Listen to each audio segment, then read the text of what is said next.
Pag namimili ako guys, once a week ako namimili. So ito na yung pang buong linggo ko. Tapos kasama na dito yung baon ko na pang araw-araw na tanghalian sa trabaho. Pero mas gusto kong baon is Filipino food kahit nandito tayo sa Amerika. At ito na yung nabili kong Filipino food. Ayan ang aking breakfast, champurrado. At meron din tayong mayonnaise. Ito ang favorite ko, tuna spread. At meron tayong century at tilapia. So excited na ako magluto bukas.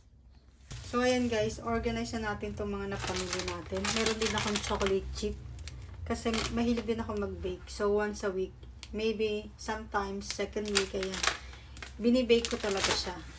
Pero itong mga Filipino food ko is, ito yung almusal ko sa umaga. Kasi dito, wala kasi ditong yung mga nagtitinda na katulad sa atin, sa yung canteen, di ba pag nagla-lunch kayo, may mga ulam na, kung ano-ano. Dito more on sandwich sa Amerika. Tsaka mga chichirya, mga ganon.